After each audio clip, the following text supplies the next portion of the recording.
Neste nosso segundo dia de seminário, para a nossa quinta palestra, teremos o tema Obsessão e Terapias Desobsessivas com Roberto Lúcio.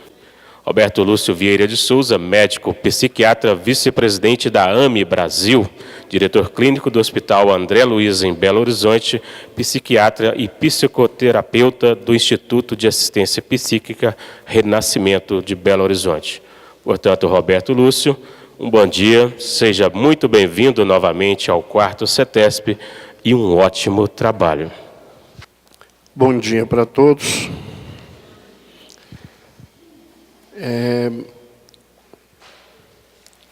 Pensando no tema, eu fiquei buscando aí as reflexões. Normalmente, quando eu começo a preparar um estudo, a primeira coisa que eu pergunto para mim é para que eu tenho que estudar aquilo, né? Eu acho que dentro do tema é pela primeira parte, né? Porque o meu problema é obsessão, né?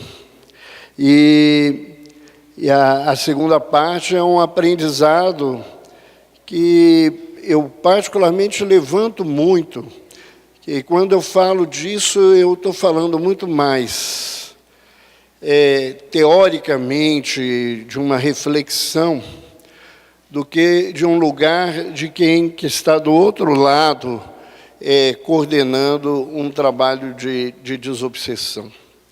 Já que, como médium, a gente fica muito mais como esse instrumento que não é passivo, nós vamos ver isso, mas é um instrumento de auxílio, mas não é aquele que tem o manejo da terapêutica, da desobsessão, de uma maneira mais clara, mais objetiva.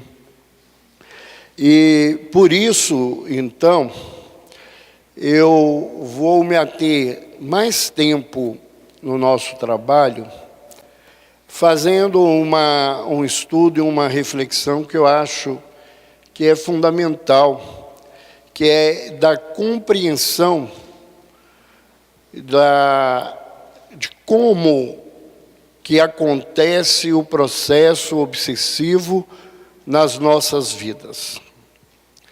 Essa palavrinha que designa isso em medicina, para muita gente parece um palavrão, né? Chama-se etiopatogenia, né? Que é como que as causas levam ao surgimento das alterações no organismo, na estrutura do ser, no processo de adoecimento. Então, nós vamos tentar compreender junto com vocês mais profundamente esse tema e dizer de entrada que muitas coisas que vocês vão ouvir aqui, elas não são minhas, as reflexões foram feitas por mim, mas são colocações de um texto que, para a minha pessoa, enquanto estudioso e enquanto psiquiatra, é o maior tratado que eu consegui ler sobre obsessão. E esse tratado, ele é simplesmente uma introdução de um livro, que é o livro Nas Fronteiras da Loucura, do Manuel Filomeno, ditado a Divaldo, e que tem uma introdução sobre o estudo das obsessões. Quando eu li e estudei a primeira vez esse texto, eu fiz questão de me comunicar com Divaldo e falar com ele da impressão que eu tive do texto, da profundidade e das peculiaridades que a pessoa de Manuel Filomeno pôde colocar nesse texto. E para a gente é muito fácil hoje entender por que que ele consegue fazer um trabalho desse jeito. Há poucas semanas eu fui fazer um seminário na Federação Espírita da Bahia e tive a oportunidade de visitar um memorial que está numa das dependências da Federação, contando a história de Manuel Filomeno de Miranda. Ele, quando desencarnou, ele era o presidente da Federação Espírita da Bahia.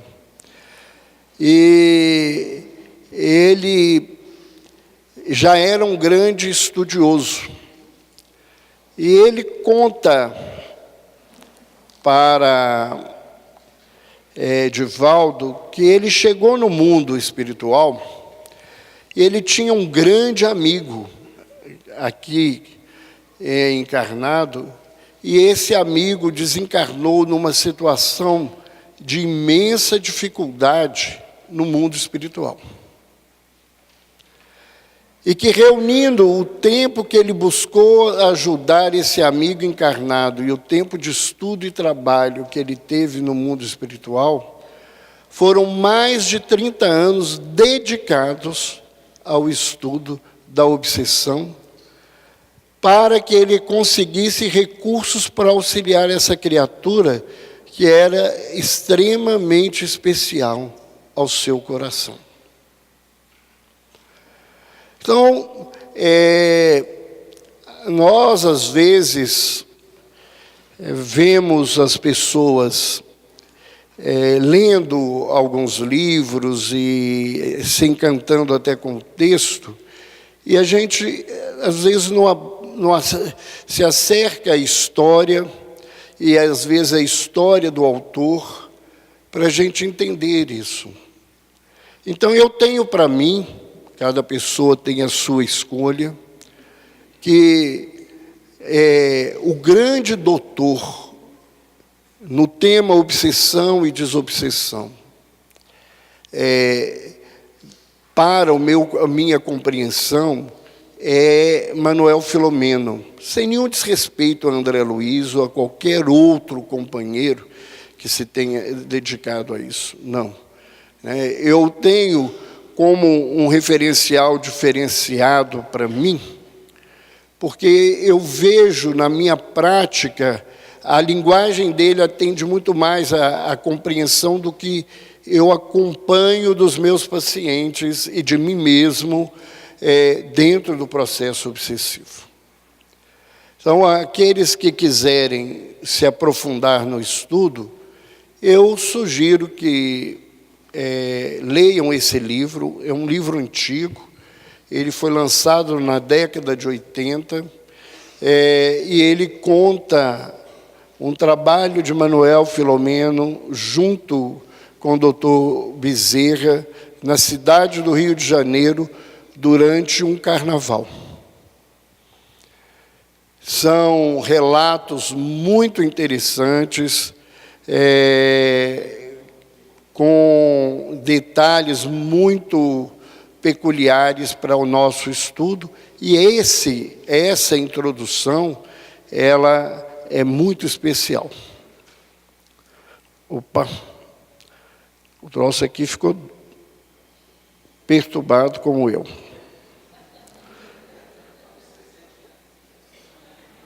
Mateus, não é só eu que sou doido, não, você também, viu, Mateus? Vamos lá.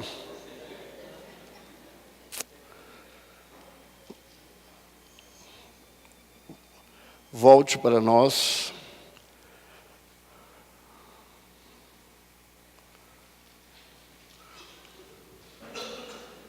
Será que isso aqui...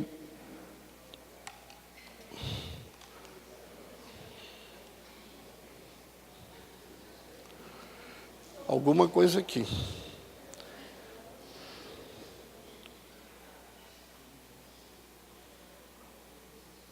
Vamos ver. Isso. Falar de obsessão que vocês queriam aqui. Eu gostaria de iniciar, até para vocês acordarem, que eu descobri que eu sou a única figura no movimento espírita brasileiro e internacional que não tem obsessores. Os meus desistiram de mim, e as más línguas dizem que o demônio anda rezando para que eu fique aqui, porque a vaga para trabalho está muito curta no mundo espiritual e ele perderia o lugar dele aonde que ele trabalha. Então eu não tenho obsessor, eu sou o melhor obsessor que tem na vida. E de mim mesmo, então, a coisa é muito maior. É isso. Vamos fazer umas reflexões. Eu busquei, mais uma vez, uma fala do Chico, que tem me encantado na simplicidade dele, a colocação, e ele diz assim: sempre frequentei as reuniões de desobsessão. Em contato com os espíritos sofredores, aprendi bastante. Ao mesmo tempo em que lhes auxiliava o tratamento, estava sendo tratado. O médium que se afasta de quem sofre foge à sua própria realidade.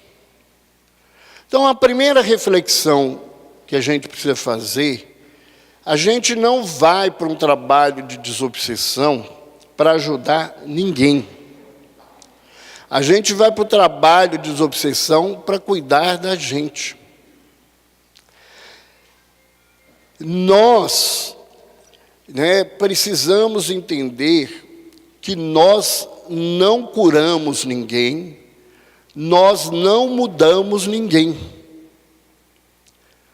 Nós podemos dar a mão para quem cai, mas se o caído não quiser levantar, ele não vai levantar.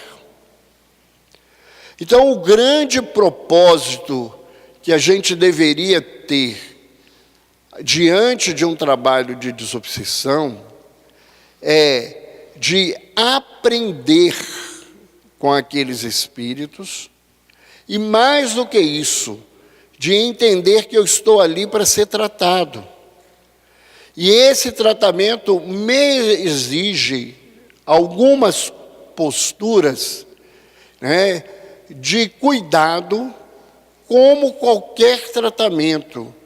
Às vezes, cuidados do ponto de vista orgânico, cuidados do ponto de vista emocional, de uso de situações, como qualquer tratamento que a gente esteja diante dele.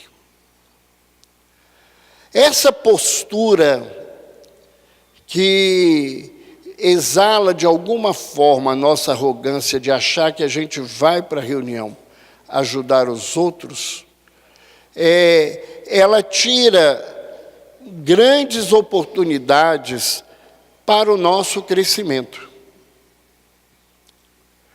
E certamente quem se coloca no lugar de ajudado, ele vai poder auxiliar mais do que aquele que arrogantemente acredita que é o receitista que vai dar a receita certa para o seu paciente.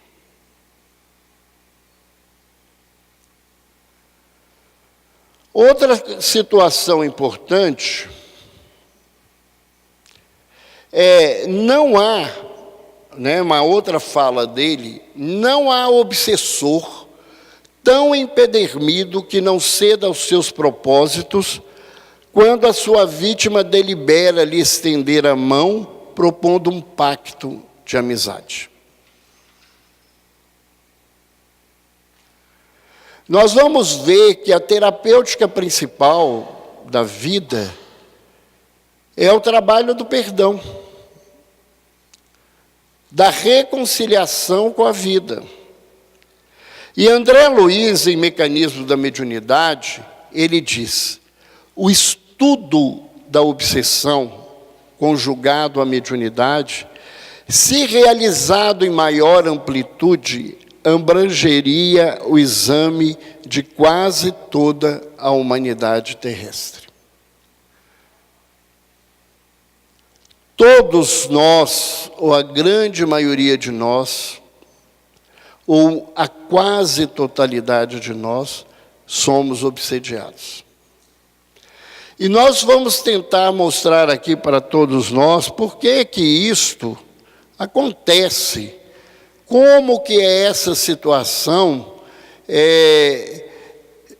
que nós estamos vivenciando no nosso dia a dia e que precisa de maior cuidado e maior atenção da nossa parte.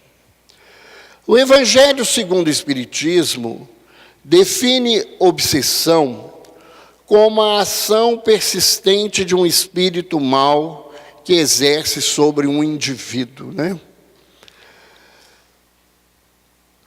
Alguém, eu fazendo um estudo desse, no momento da pergunta, depois me trouxe, mas o senhor falou que obsessão é só de espírito, encarnado também não obsedia os outros, e encarnado é o quê?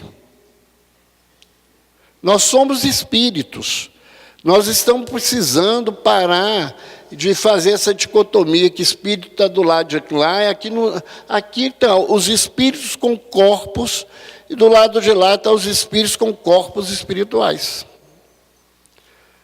Nós somos todos espíritos. E, na verdade, eu não sei se os de lá assediam mais a gente do que os de cá.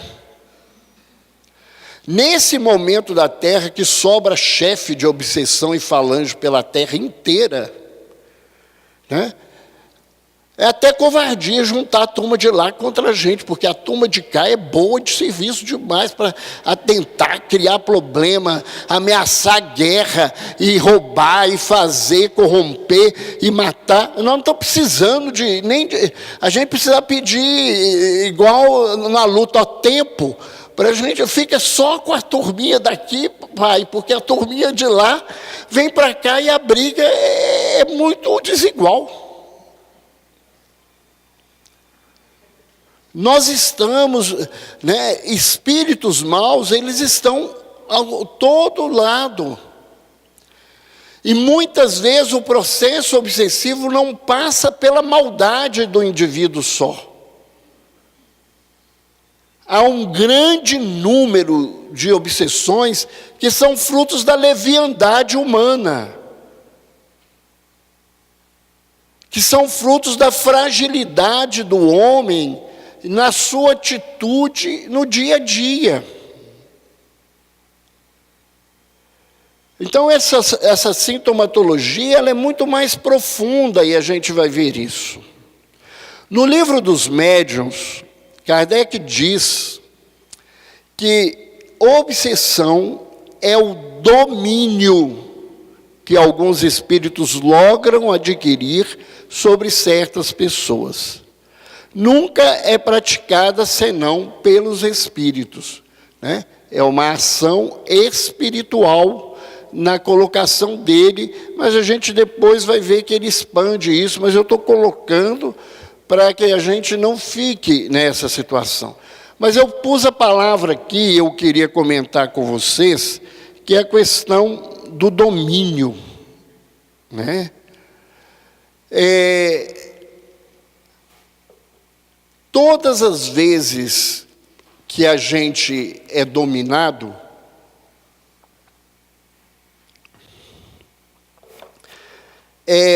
por motivos que não cabe discutir, a gente se permite a esse domínio. Né? E então, muita gente pega essa colocação e as pessoas chegam à casa espírita com esse tipo de colocação, de conversa, como assim? Eu sou a vítima e o espírito é a pior figura que tem na vida. Isso não é realidade.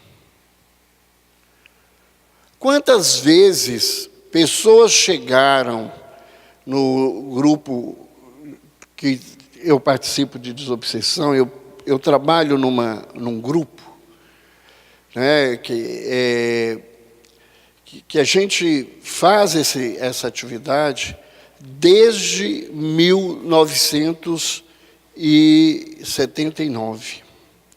Então, esse grupo completa, né, daqui 2 anos, 40 anos de atividade.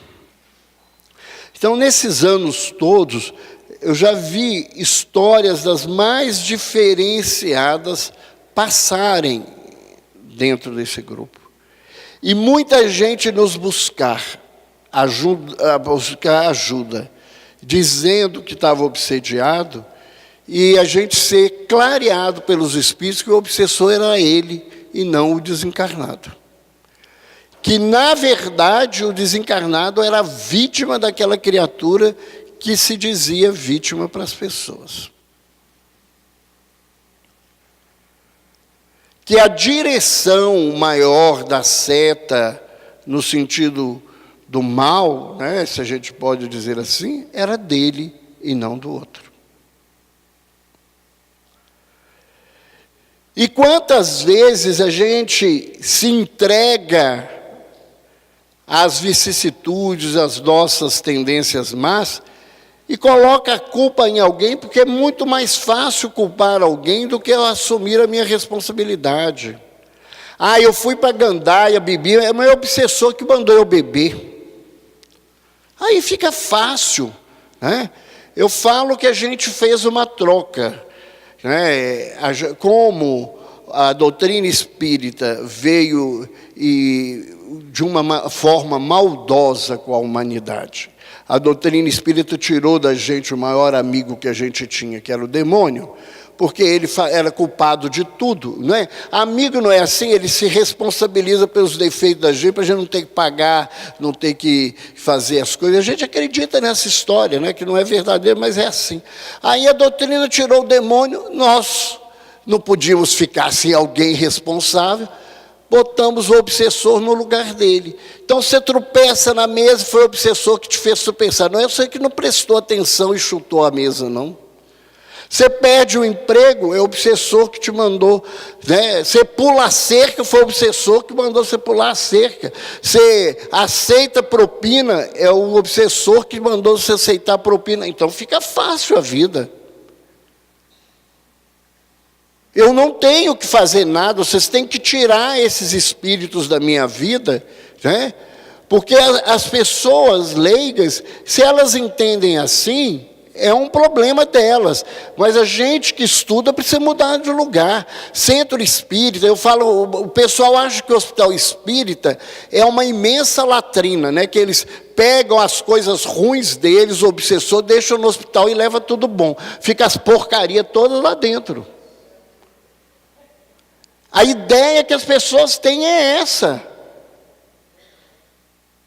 Se eu entrar aqui e sair daqui com o mesmo pensamento, quem entrou comigo vai embora comigo do mesmo jeito. Não tem forma. A única receita correta, dentro dessa perspectiva, eu falo isso muito com meus pacientes. Se você entrar todo dia no sacolão e comprar abacaxi, você nunca vai tomar suco de laranja. Você tem que mudar para as coisas mudarem. Então nós temos que fazer mudanças, eu tenho que não aceitar o domínio para que eu não seja dominado. Então eu tenho que mudar esse senso de responsabilidade. Luciano dos Anjos e Hermínio Miranda, num livro muito interessante chamado Crônicas de Um e de Outro, né, são todos dois encarnados na época, né, quando escreveram, eles dizem o seguinte, que a obsessão é a influência de espíritos maus sobre qualquer pessoa, visando atormentá-la e fazê-la praticar atos ridículos ou maléficos. Toda obsessão é recíproca, dividindo-se a culpa entre o agressor e o agredido.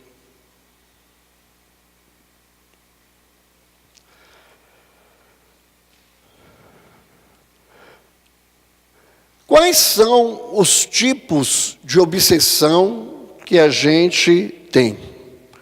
Então, nós temos a obsessão simples, a fascinação, a subjugação e a possessão. Muita gente ainda hoje fala que aonde que a gente arrumou possessão, que o livro dos médiuns diz que não tem possessão. E aí, o que acontece na verdade? Acontece que, infelizmente, não são poucas as pessoas que não estudam a doutrina. E que muito menos entenderam o processo de construção da codificação espírita e a necessidade de se estudar toda a obra de Kardec.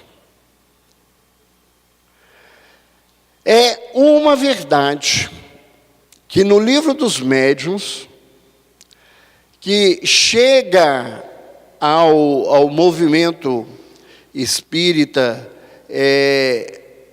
logo depois do livro dos Espíritos, ele coloca Kardec no que ele tinha de compreensão, e com muita lógica, que a obsessão não existia.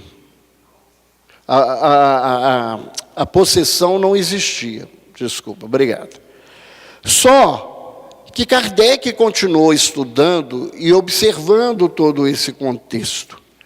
E a gente vai ver, né, lá em A Gênese, no item que o pessoal chama de pergunta, mas para mim é item 423 lá do estudo, né?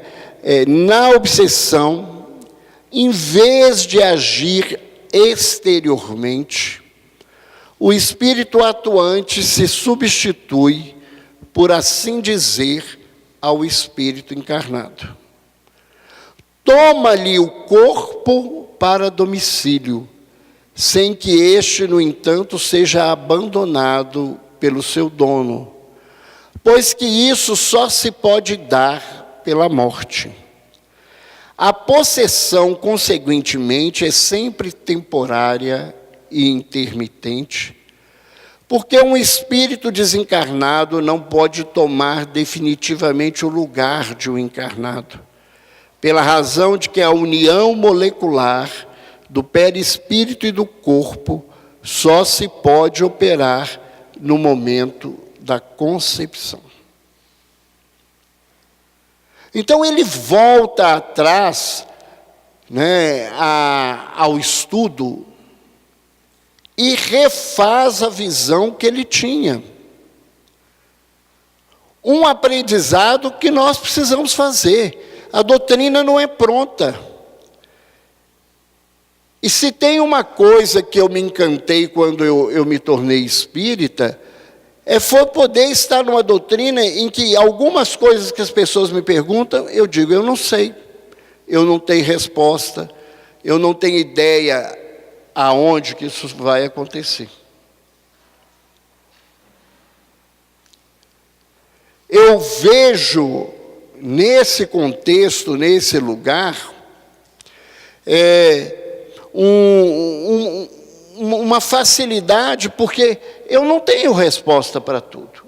E Kardec mostrava que realmente ele acreditava que o pensamento espírita evoluiria com os estudos, e ele retoma essa situação. Nenhum desses tipos de obsessão, elas são obsessões simples no sentido de não ser problema. Todas elas são situações complicadoras para a vida da gente. Elas envolvem questões de maior intensidade, de um grau maior de interferência espiritual, e essa gradação vai da obsessão simples à possessão.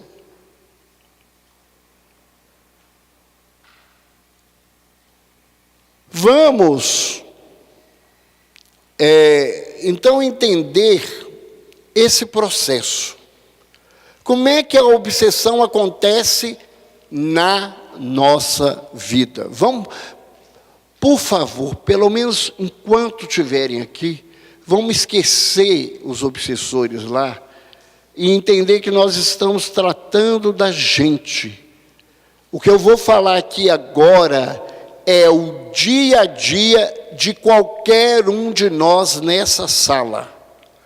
Eu não estou falando nada de especial e nada do lado de fora de alguém.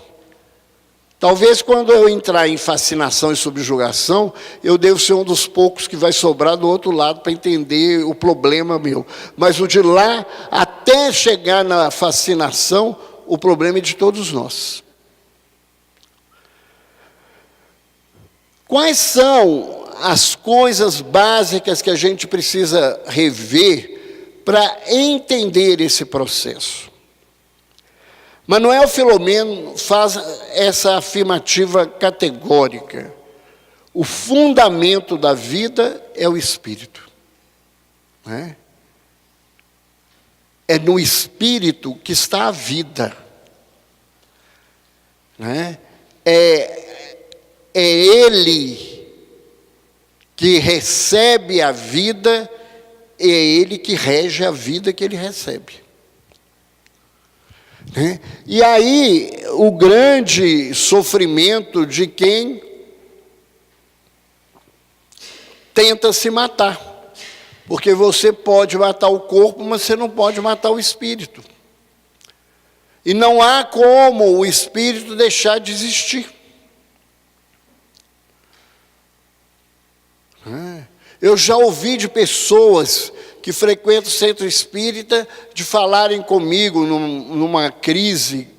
Falei assim, Deus não poderia me criar sem me perguntar se eu queria. Eu falei assim, ia ser muito interessante na criação, né? Ele cria e pergunta, você quer ser criado? Não, então descrio. Olha a petulância, a arrogância dos nossos espíritos diante de Deus. A gente fica cobrando satisfação. Deus não tem que dar satisfação para ninguém, não. A vida é sábia. Se eu não entendo a sabedoria da vida, não é porque ela não é sábia, não. É porque eu sou burro. Não é a vida que não está no lugar certo. Não. É eu que não tenho essa compreensão. Então já pensou, Deus tem que perguntar, fulano de tal, você quer ser criado? Não, então está descriado lá. Nós não temos esse direito que muitos querem de não existir, não existe. E não tem jeito de matar o espírito. E pior, porque para esse povo você ainda tem uma coisa pior. Um dia você vai ser feliz. Porque eles ficam tanto desculpa a expressão, na desgraça, que eu falo assim, olha, por azar seu, um dia você ainda vai ser feliz. Nós temos que repensar esse lugar profundamente. O temperamento, que ele coloca como uma decorrência natural daquilo que a gente foi adquirindo, a gente nasce com o temperamento. E esse temperamento, nós vamos ver à frente, ele demarca a forma como nós nos obsediamos.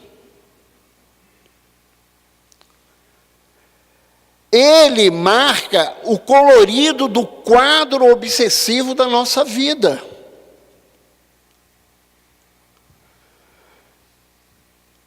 Nós vamos um dia sermos perfeitos, mas não perfeitos como Deus. A nossa perfeição é relativa. Querer ser perfeito como Deus é prova cabal de loucura. Ninguém vai ser perfeito como Deus. A nossa perfeição é relativa, na condição de Criador. Como que é isso? A resposta hoje é muito fácil para mim. Não sei. Quem souber pode até me ensinar. Eu não sei. Agora, essa perfeição essa possibilidade de ser perfeito e chegar a esse lugar é um fatalismo humano. Nós todos fomos criados para evoluir. Evoluir em saber e evoluir em sentir. E quando a gente tiver saberes adequados e sentimentos adequados, a gente vai ter sabedoria, a gente vai ser sábio.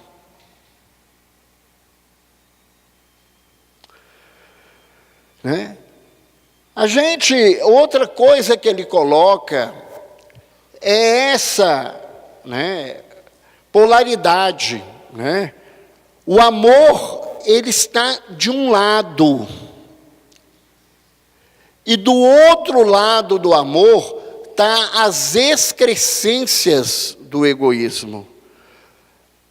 Tudo aquilo que o egoísmo provoca na nossa vida.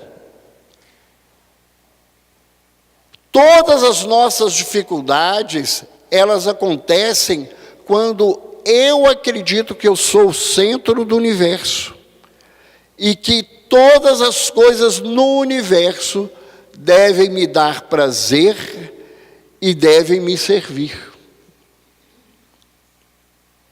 O exercício do amor, né, o aprendizado do amor é uma depuração do ser se limpando dessas excrescências.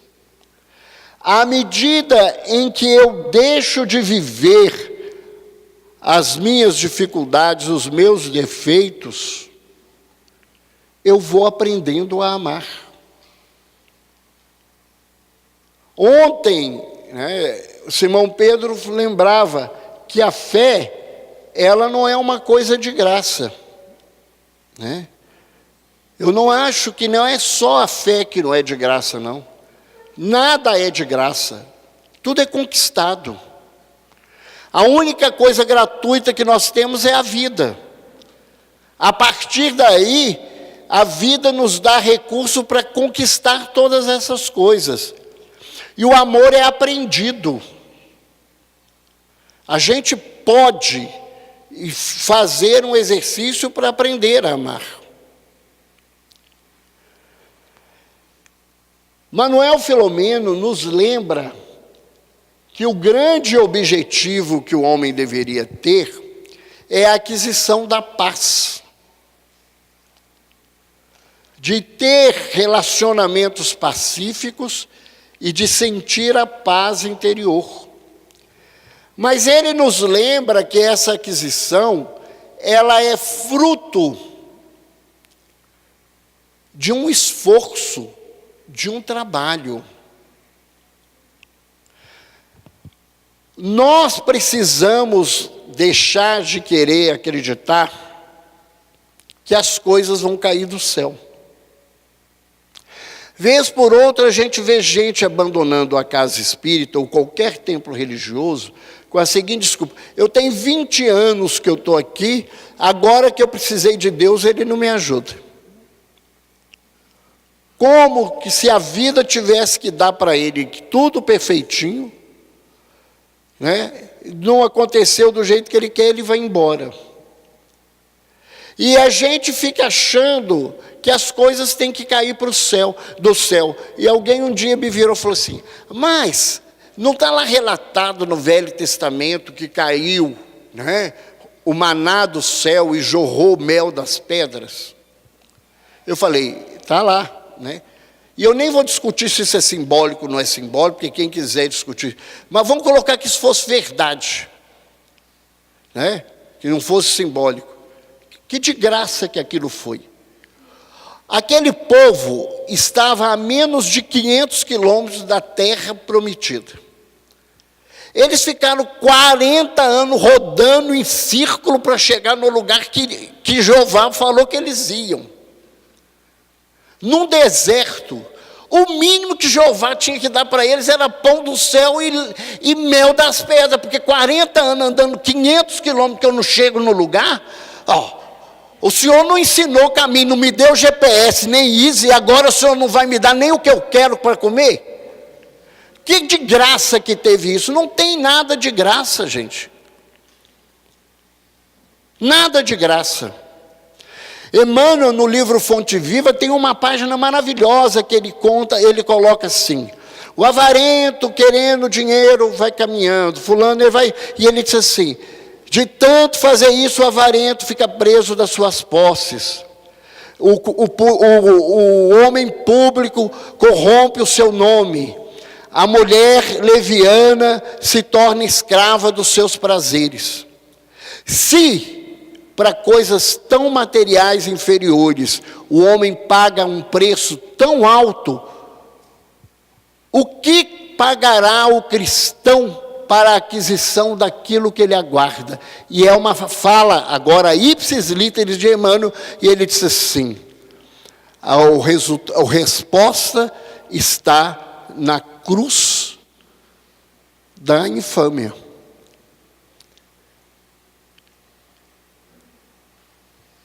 O que nós aprendemos do Cristo, que o preço para alcançar a nossa paz é ser servidor,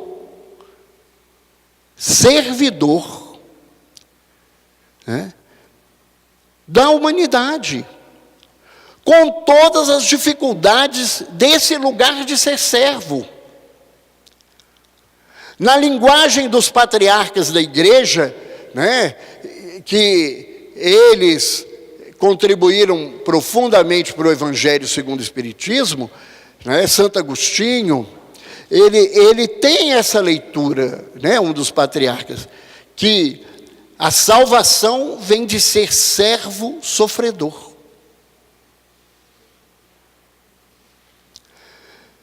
Que Emmanuel retoma na sua fala através das mãos de Chico Xavier. Então, não adianta a gente querer ficar livre das coisas, da obsessão, achando que isso é fácil. Não é fácil. É um esforço, é um exercício grande, né? Porque a nossa mente, que reflete o estado íntimo do espírito, ela vai determinar o meu estado de saúde e o meu estado de doença. Tem muitas pessoas que estão com o corpo adoecido. Tem muitas pessoas, só um instante.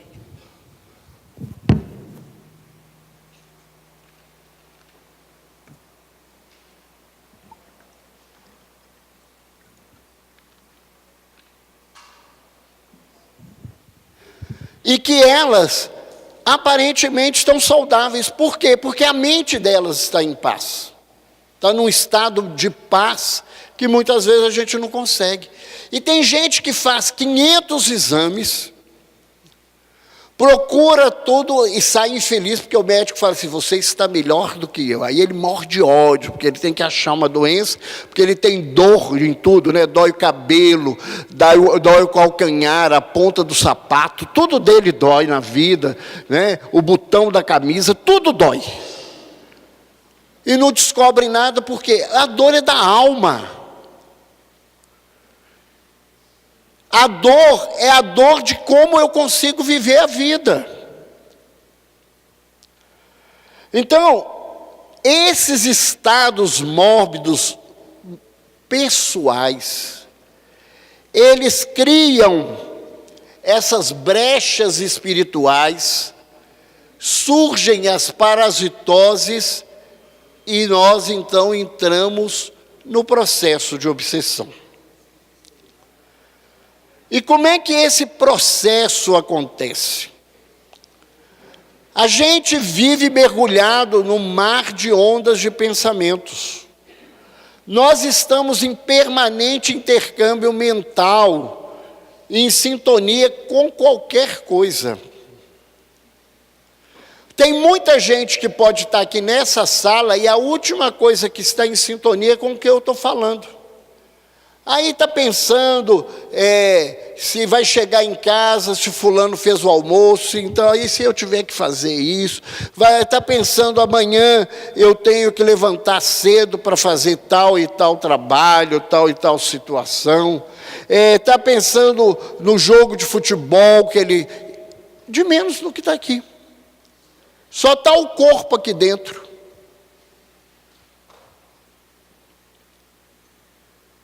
E quando eu penso nessas coisas, tem ondas de todos os lados com essas coisas, e eu começo a me comunicar com essas coisas. Manuel, então, coloca para a gente que o que faz, e determina uma sintonia negativa. Ele diz então, 4 palavrinhas: ociosidade, indisciplina, vício e rebeldia.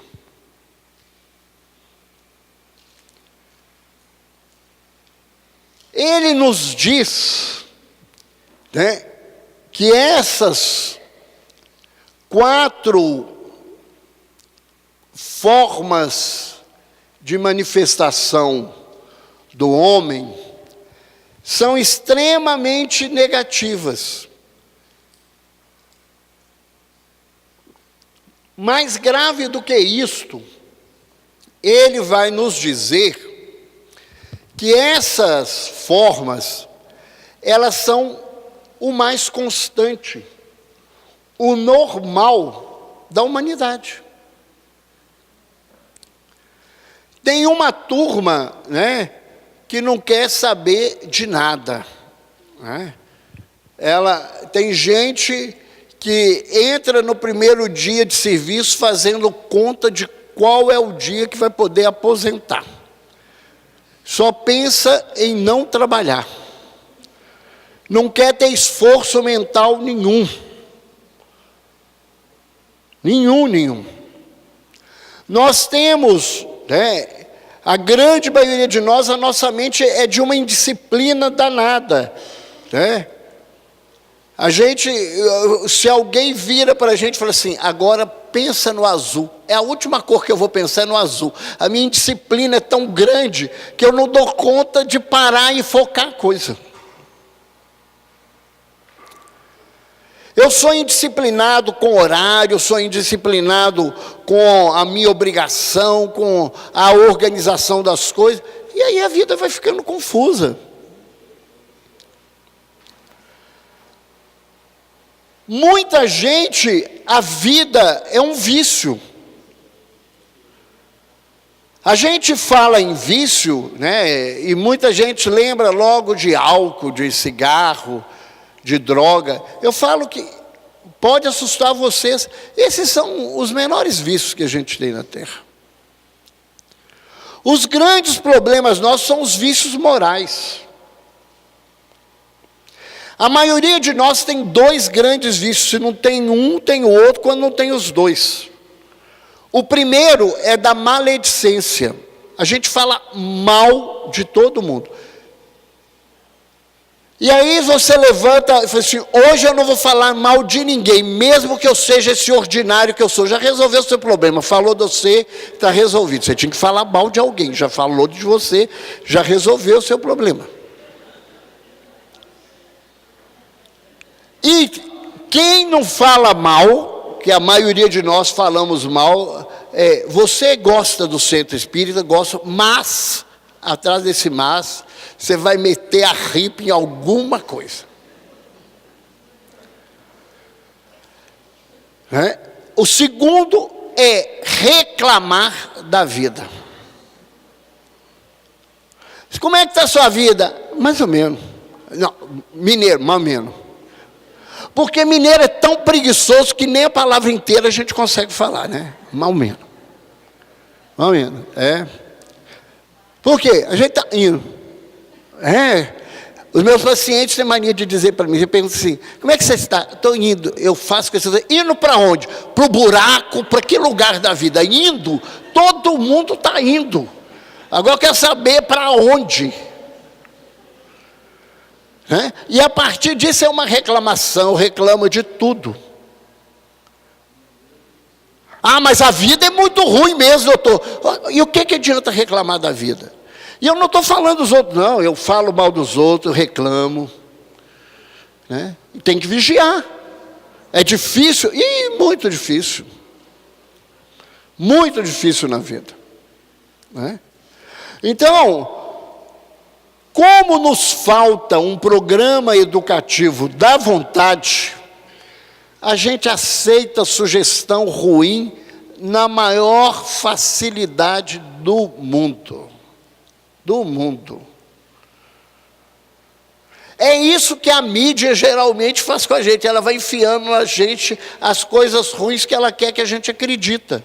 Eu não estou falando que tudo que ela diz é mentira, mas ela é parcial, ela coloca as coisas do jeito que quer, da forma que quer, da maneira que quer. Nós temos que ter muito cuidado com essa situação. E a gente embarca nisso, porque a gente não presta atenção. Eu ouvi a entrevista esses dias de um dos maiores juristas do país,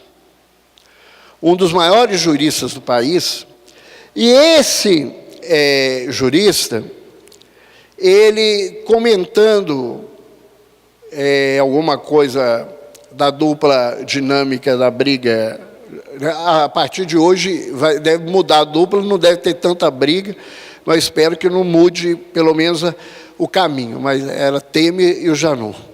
Aí ele começou a falar assim, a quadrilha do PT, o quadrilhão do PMDB, o quadrilhão do PR.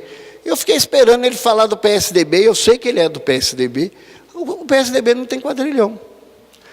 Aí, a gente escuta essas coisas, me desculpe estar falando política, e quem não presta atenção, fica com essa ideia da parcialidade do que a gente ouve. Nesse campo da política aí, né, o samba ficou verdadeiro. Se gritar, pega ladrão, não fica um, meu irmão. Não fica um.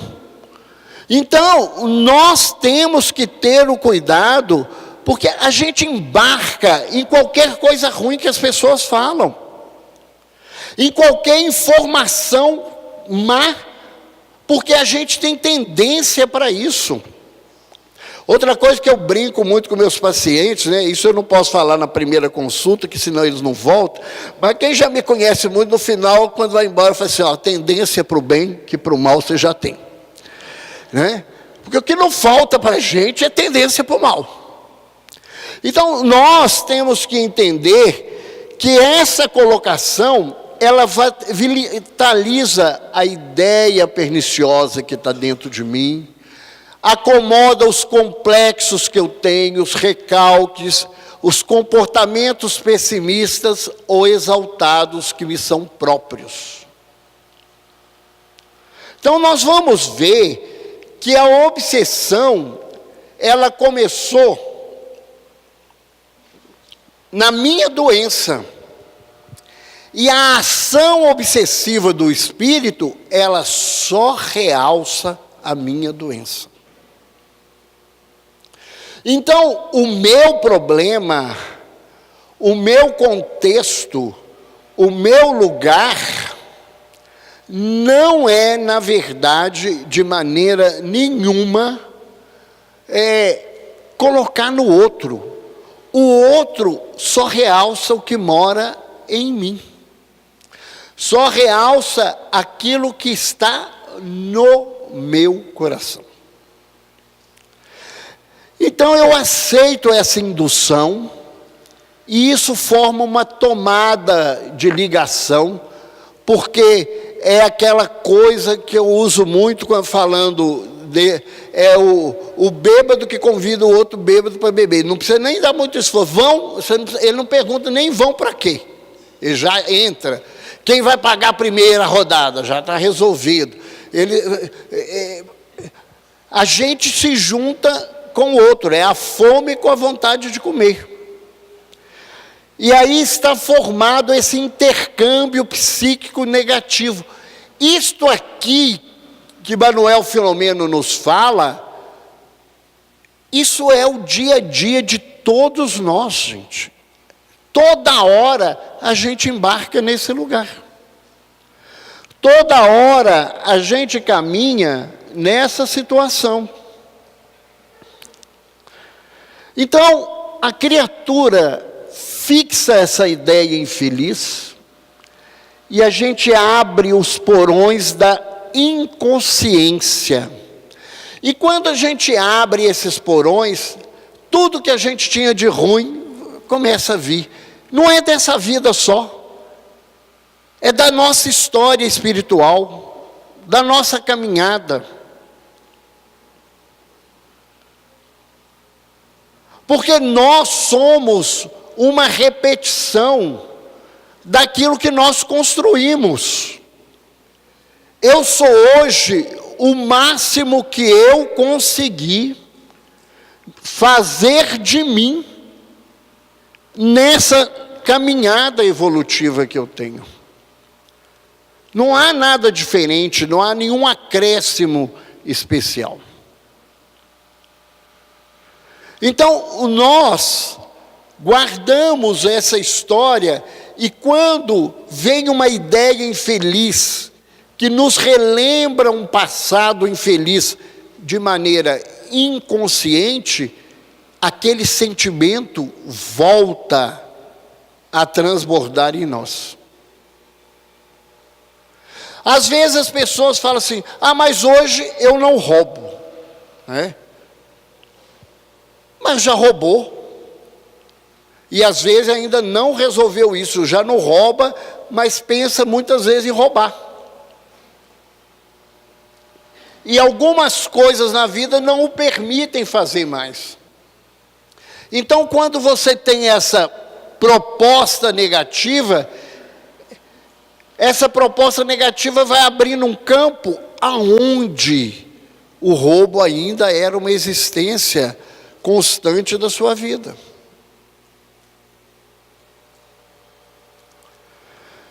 Neste contexto, então, aquilo que parece ser só do presente é uma reatualização de tudo que eu tenho em mim do passado e do agora.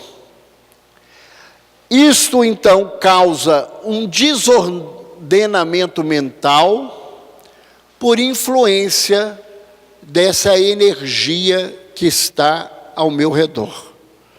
Que pode ser de um espírito, de um grupo, né? Ou uma energia mantida na Terra por mentes complicadas que espalham por nós sentimentos menos nobres, numa tentativa de briga real contra o Criador e contra Jesus, que é o governador do orbe. Então, as nossas tendências, aquilo que a gente traz, as nossas preferências emocionais e intelectuais, auxiliam nessa aceitação de recordações perniciosas, e isso se transforma num veículo e acesso do pensamento invasor. Então, eu já não gosto do fulano. E chega uma pessoa e fala mal dele. Aí a festa ficou boa, porque eu já não tenho uma vibração boa. O outro traz uma vibração ruim, eu aceito aquilo facilmente, porque eu já carrego aquilo dentro de mim. Então, como os nossos olhares, eles têm tendência a ver o negativo, nós não conseguimos, na maioria das vezes, ver as coisas bonitas que a gente tem. Eu vejo, às vezes eu pergunto a alguém, vocês viram a lua ontem? O pessoal fala assim, que lua?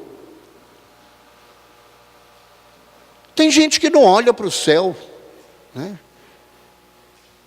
Eu sou apaixonado pela lua, né? Não tenho nada de astronauta, não tenho nada de nenhuma outra leitura da coisa. Desde menino eu fui encantado com a lua, né? Eu achava tão interessante que eu queria passar na frente dela, eu não conseguia passar. Eu corria e ela estava na minha frente, né? E eu me encanto com ela. E para mim uma das imagens mais lindas que existe é a lua nascendo no mar. E eu fico abismado que as pessoas não vejam lua. Que as pessoas não vejam as flores, né? Nós tivemos ipê sobrando para todo enquanto é lado agora, que é lindo, maravilhoso. Tem pessoas que não viram uma árvore de ipê. Eu falei, eu não acredito. Eu não reparei. Mas a gente vê as coisas ruins. Narra-nos um texto apócrifo que Jesus estava andando com seus discípulos quando eles passaram por um cão em decomposição. E aí os discípulos foram tampando o nariz e reclamando do mau cheiro. Quando Jesus chamou a atenção deles, disse, olhem, que belos dentes tinha esse cão. A gente só vê o mau cheiro. A gente, por nossa impropriedade, a gente não consegue ver de maneira nenhuma, muitas vezes, o dente belo do cão em decomposição.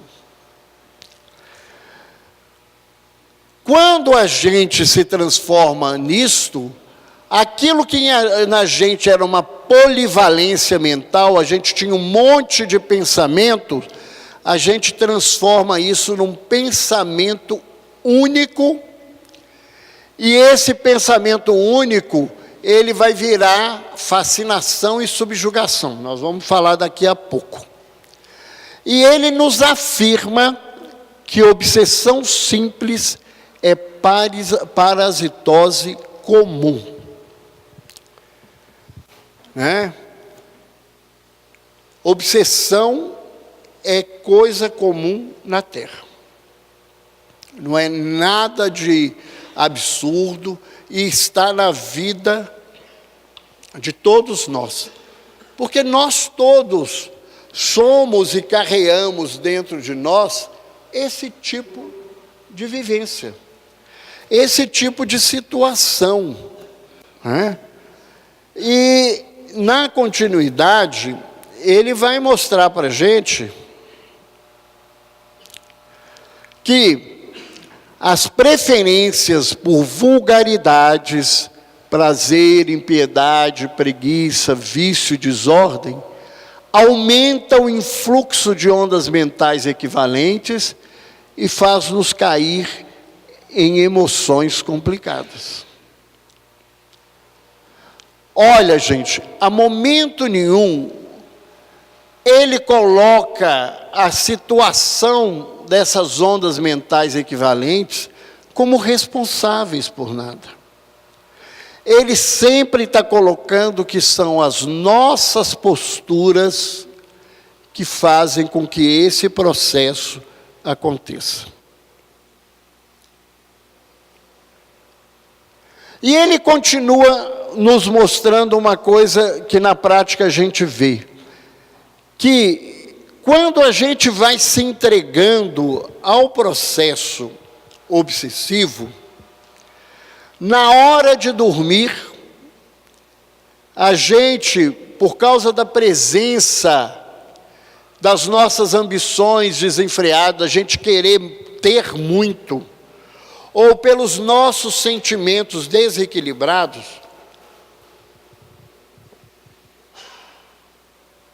a gente se posiciona em afinidade com um grupo complicado. Então, quando eu saio do corpo, que eu já não estou protegido pela matéria, isso é mais intenso. e eu vou buscar estar em contato com esses pensamentos e essas propostas de uma maneira muito mais intensa.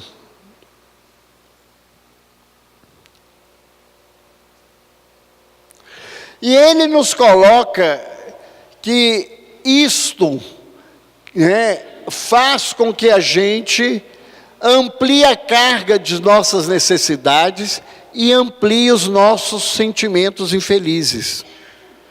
Olha, eu gostaria de realçar para todos nós esses dois modos de atuação da espiritualidade inferior, que ele ressalta. O primeiro é da ampliação das nossas necessidades. A gente passa na vida dizendo que a gente precisa de muita coisa. E a gente acaba, às vezes, num outro momento posterior, fazendo reflexão e vendo aquilo tudo que a gente lutou, brigou, sofreu para juntar, e olha e fala assim: isso aqui eu não usei, isso aqui eu não sei, isso aqui eu nunca estive. Porque quanta coisa que a gente tem que a gente não precisa. Eu vou fazer uma indicação, sem nenhum contexto pejorativo, que isso sempre passa por esse lugar, e eu de vez em quando, na minha maledicência, passo por esse lugar, mas eu não estou fazendo isso nesse lugar. Eu fico vendo mulher com compulsão de compra, né? Mulher tem mais compulsão de compra do que homem. Homem tem defeitos piores do que comprar. Comprar não é o pior das coisas da vida. E eu fico vendo mulheres que depois falam assim: olha, eu vesti essa blusa aqui, você está vendo? Bonita, né? Eu não sei quanto que eu comprei, eu nunca tinha usado.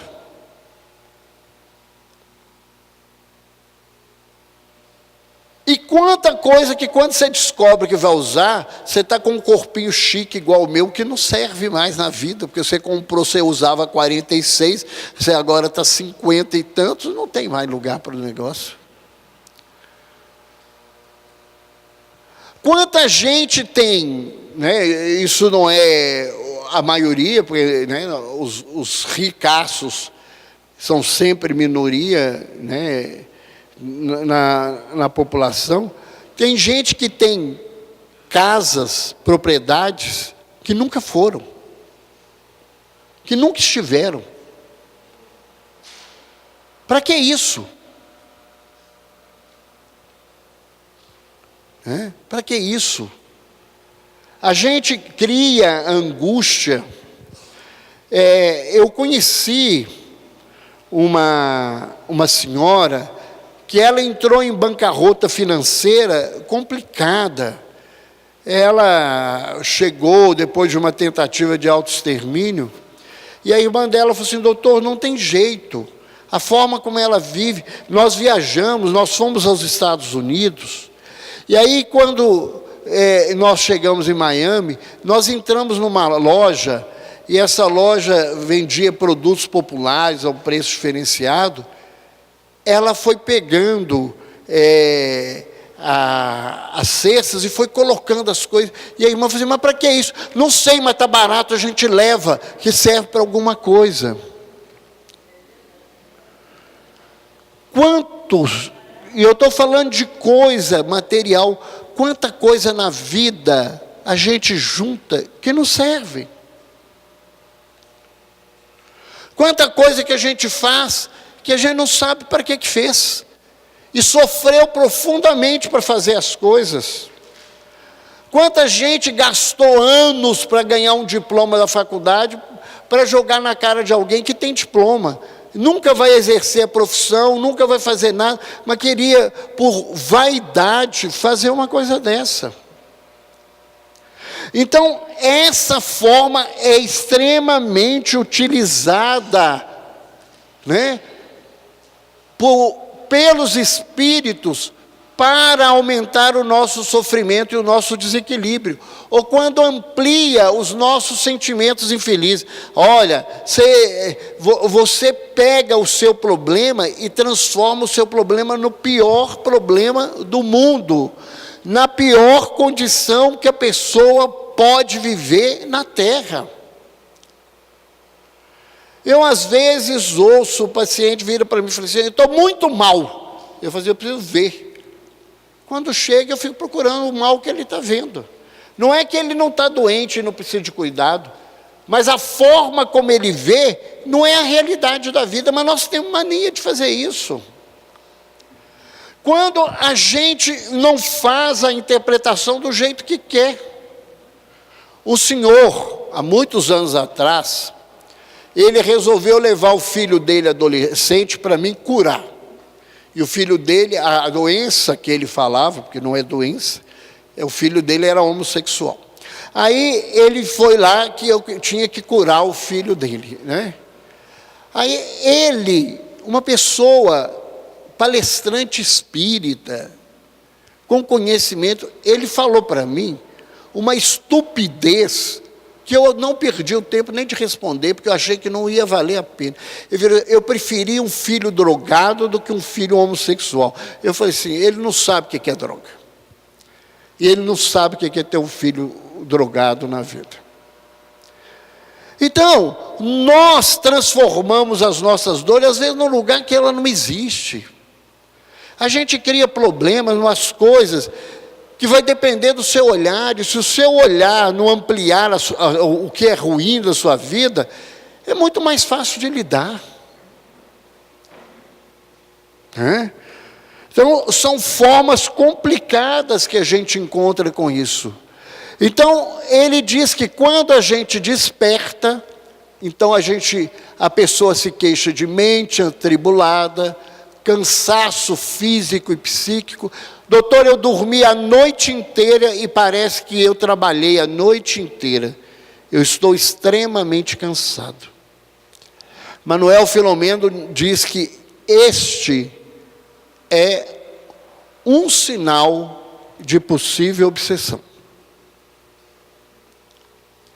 Ele levanta ainda, né, que aí a pessoa com tudo isso tem dificuldade para cumprir os compromissos, para aprender. E ele coloca, então, o que aconteceu até aqui? Tem uma ideia, né, má fixa, uma viciação entre essas mentes, e o intercâmbio está montado e estruturado na vida da criatura. Ainda nesse contexto, né, porque ele vai levantando, ele nos dá uma grande dica para que quem trabalha ou quem está passando por esse processo, veja e identifique esse tipo de situação. Ele chama de síndrome de inquietação. É importante lembrar que Manuel Filomeno não foi médico, não tem formação médica, a linguagem dele não é técnica, embora o conhecimento dele é extremamente profundo e para a área psíquica ele é muito feliz nas explicações. Então ele criou esse termo aqui, né? Isso não é um termo médico. Síndrome de inquietação. A pessoa tem várias desconfianças, começa a duvidar.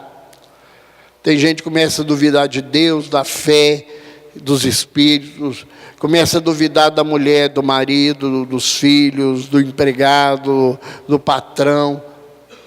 A gente começa a ficar cheio de desconfianças.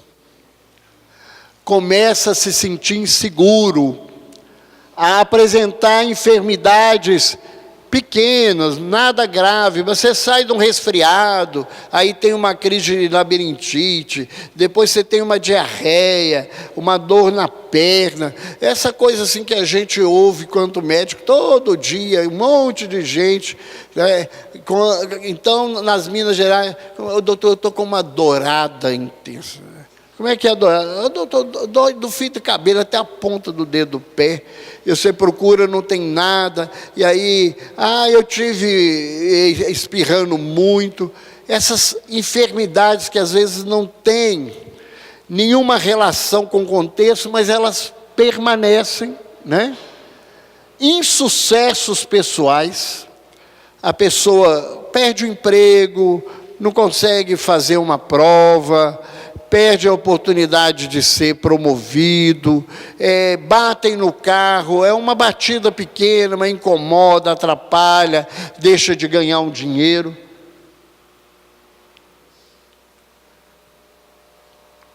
E começa a sentir angústias e incertezas vivenciais dentro da sua vida. Ele diz que isto é, na verdade, as primeiras manifestações desse processo obsessivo. Quem de nós nunca passou por essa situação? Quem de nós nunca viveu em determinado momento do dia isto? Quem de nós não convive com isso periodicamente na vida?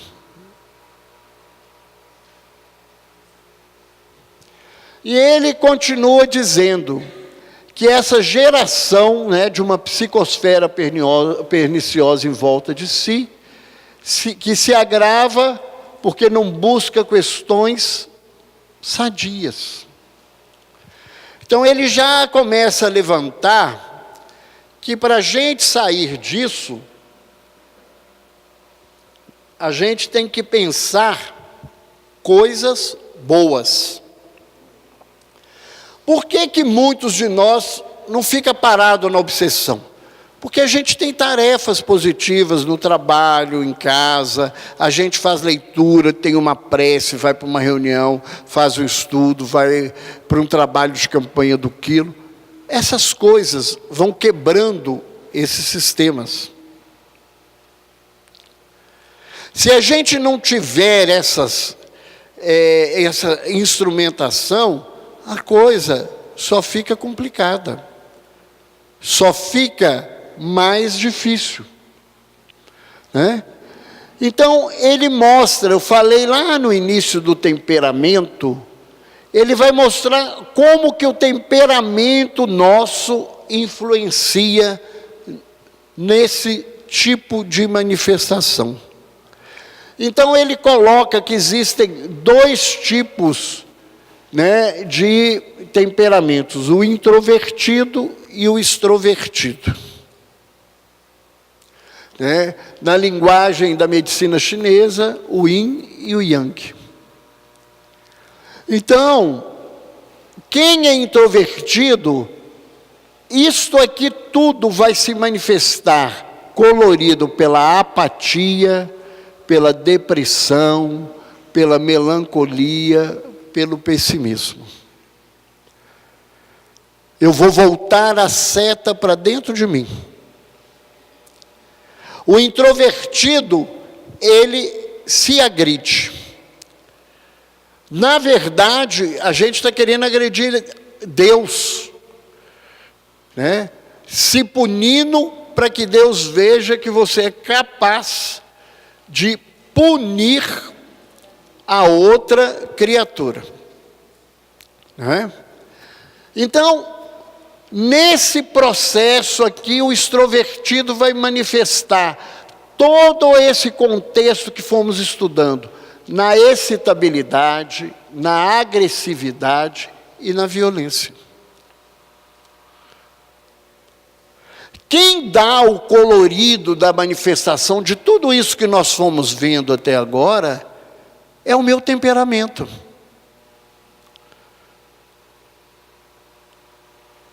É como eu construo na minha vida, eu pinto a vida com a tinta que eu tenho.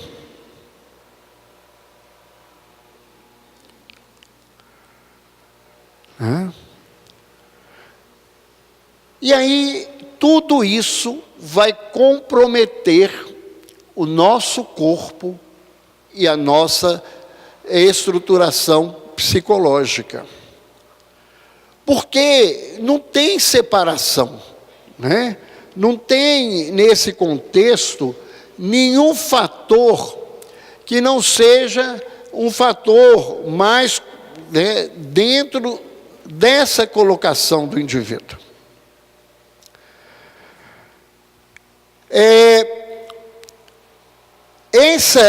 Todas essas atitudes, esses comportamentos, eles vão criando esse contexto de situações, e nós vamos construindo o que ele chama de simbiose espiritual.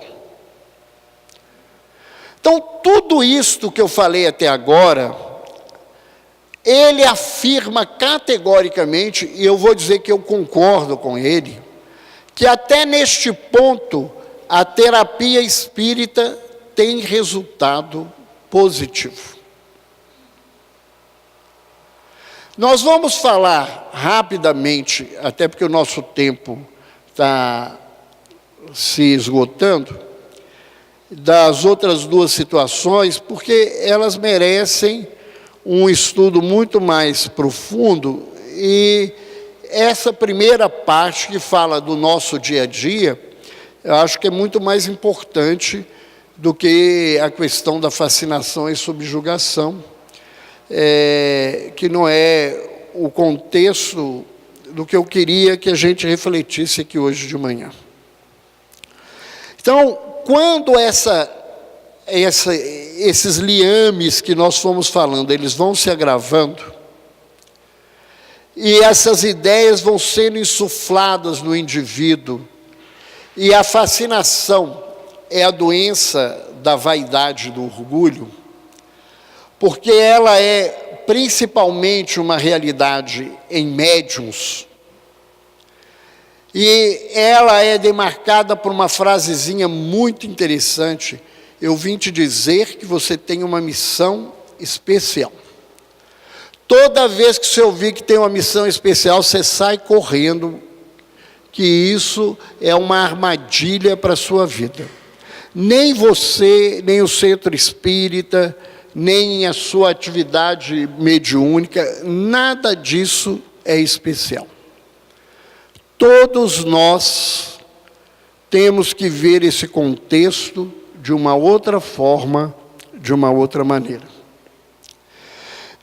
Então, esses espíritos, conhecendo as nossas dificuldades morais, e aí agora já não é uma coisa difusa, são entidades que identificam essa condição, elas começam a impor ideias absurdas, e essa postura absurda tem como objetivo isolar essa criatura socialmente, e nesse contexto, ela insufla esse orgulho, ela cria um falso misticismo, ela faz com que a pessoa fique muito irritada quando ela é desmascarada.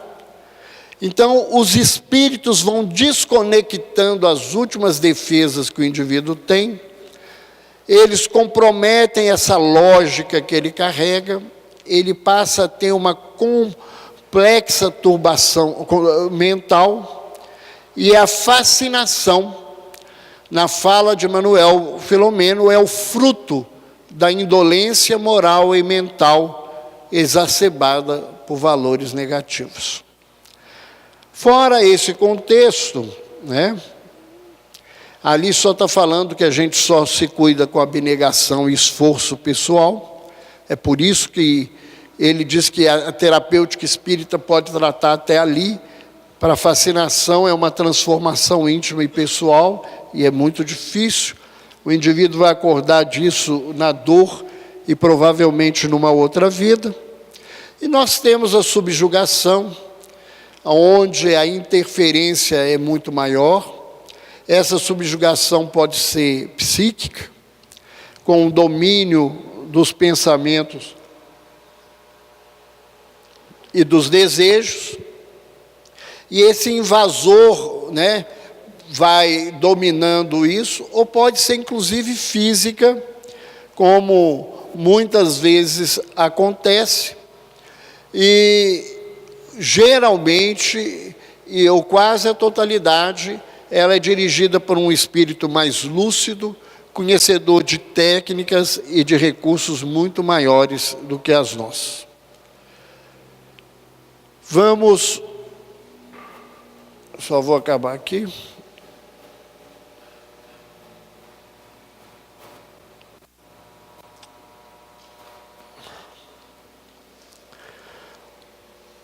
Qual que é a terapêutica?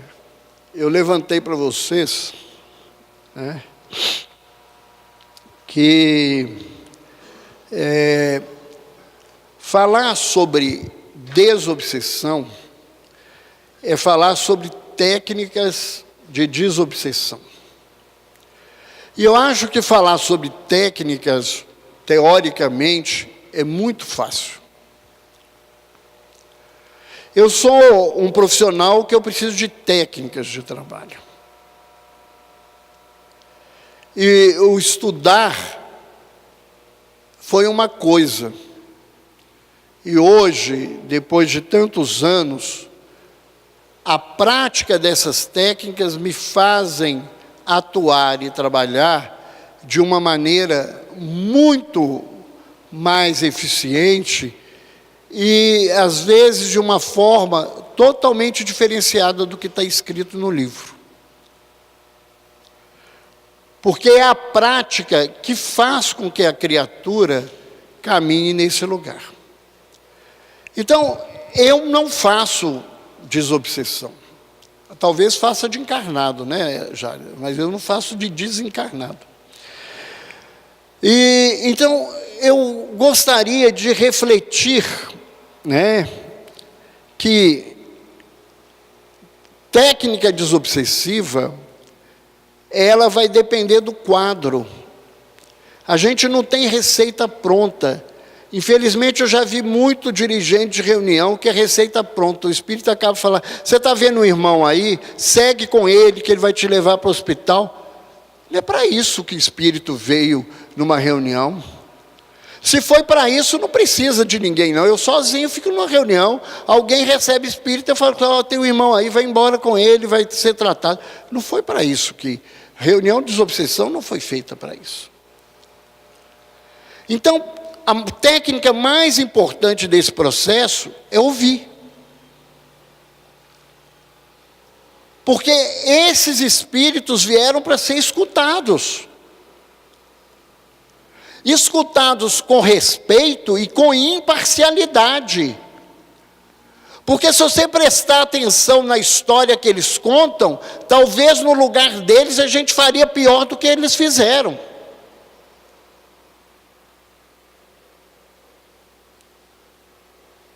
Então a primeira coisa que eu preciso fazer é ouvir. E como o Chico falava lá nas nossas reflexões iniciais, o perdão, a busca da reconciliação é o recurso mais importante nesse trabalho de desobsessão. Então a gente coloca como reflexão que quem trabalha com desobsessão, ele tem que concentrar o trabalho dele no desencarnado. Ele tem que ter cuidado com o espírito como o doente que foi colocado na mão dele para cuidar. Sabe por quê? Porque a maioria dos encarnados obsediados não vão melhorar. Porque eles começam a fazer o tratamento. A hora que melhora, eles abandonam. Ele vai no médico, ele está com infecção, toma antibiótico, parou de ter problema, ele para com antibiótico. ele para com o remédio, ele para com a terapia, e ele para com a atividade do centro espírita, da igreja, do templo, ele para com tudo. Aquele espírito que foi trazido na reunião, ele foi trabalhado um tempo para a espiritualidade, para que ele pudesse chegar ali. Né? Desculpe a forma, parece desrespeitosa, ele foi amaciado para a gente poder cuidar dele. Então, se eu não investir nele, todo o investimento que a espiritualidade teve, vai embora. Eu não tenho que ter frases prontas. Tem dirigente que fica repetindo, né, versículo do Evangelho para os espíritos, na desobsessão. Aí eu me lembro claramente de um fato que eu gostaria de contar para vocês. Um dia, surgiu um espírito numa reunião, e o dirigente começou a fazer isso. Irmão, segundo Paulo, segundo isso e aquilo, ele começou a falar. O espírito virou para ele e falou assim: "Ô, irmão, sabe uma coisa? Isso aí, tudo que você está falando, eu conheço. E se você acha que eu estou mentindo, vamos fazer o seguinte: eu quero que você fale o versículo, e eu vou te dizer aonde que ele está. Mas eu quero depois falar, e eu quero saber se você sabe aonde está o que eu estou dizendo."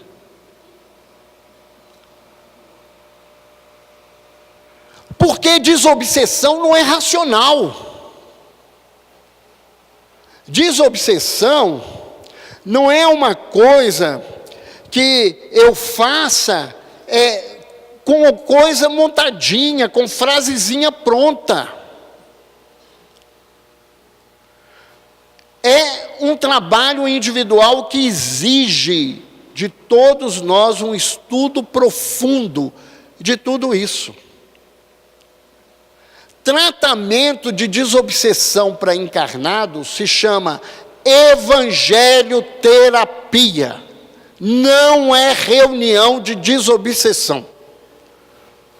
É transformação pessoal. Aí os seus obsessores estão me trazendo luz agora.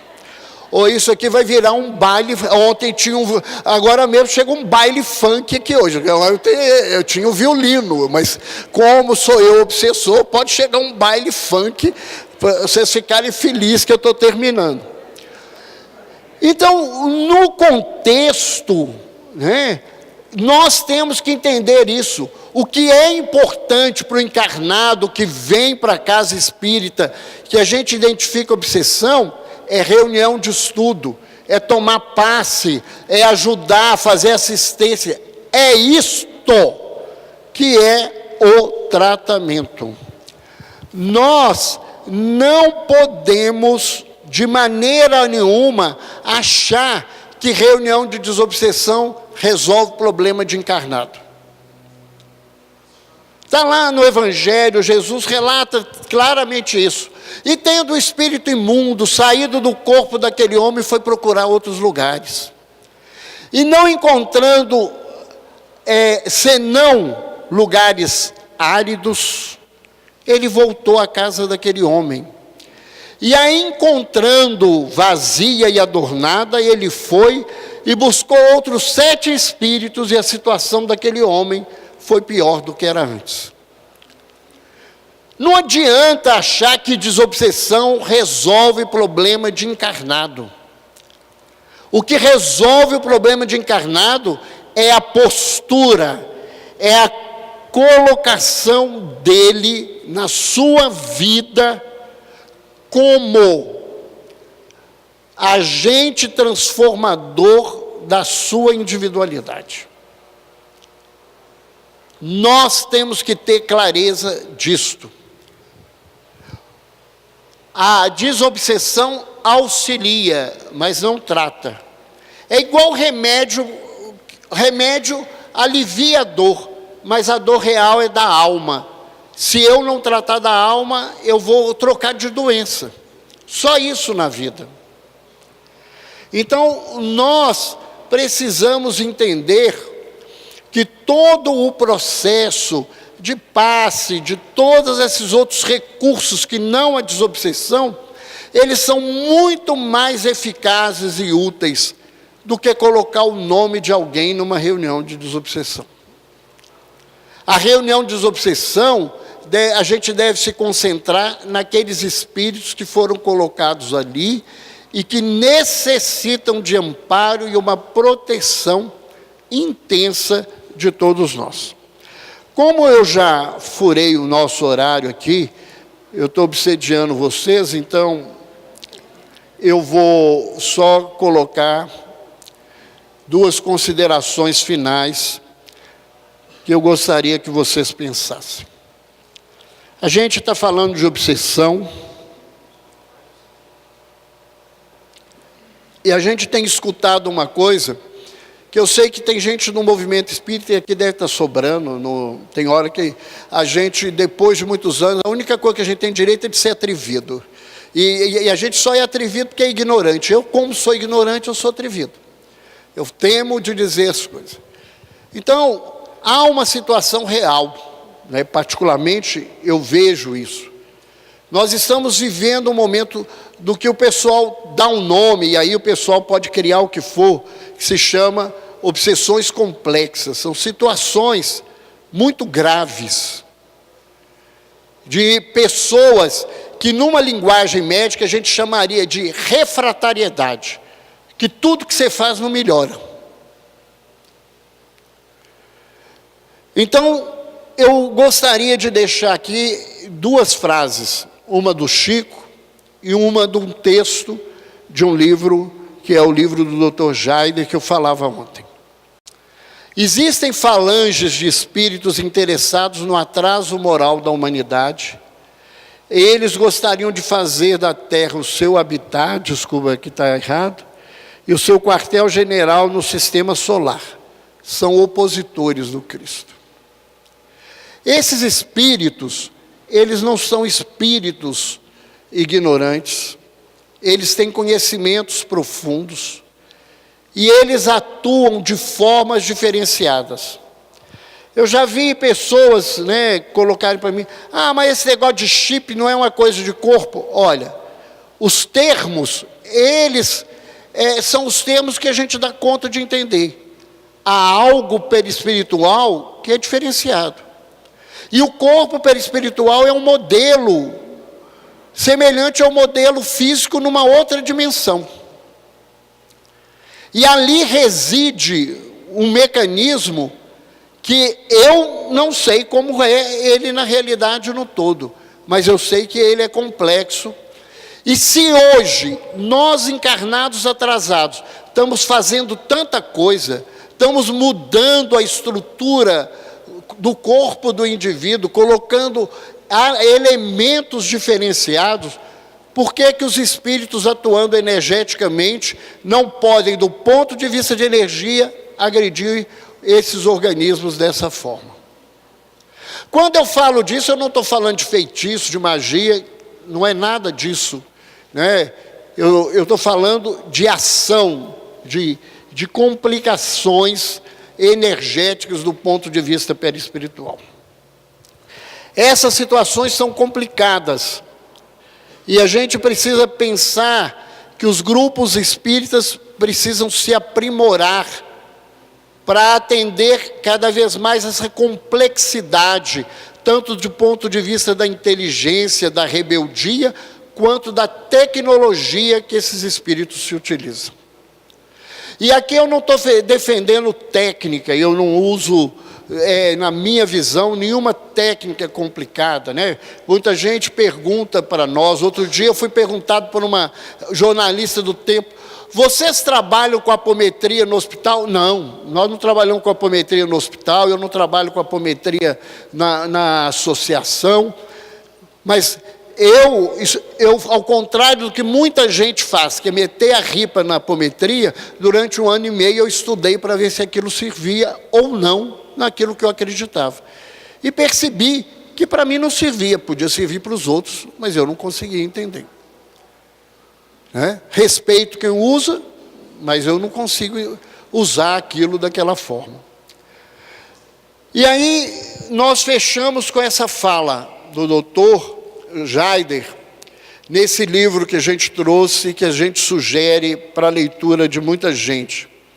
Assim como não é razoável a retirada de uma verruga de um paciente em um bloco cirúrgico de alta complexidade, igualmente não é de bom alvitre o atendimento de espíritos de alta envergadura cognitiva, vinculados temporariamente ao mal, em reuniões mediúnicas nas quais os encarnados são pouco conhecedores dos processos obsessivos complexos e do poder do pensamento na manipulação do fluido cósmico universal.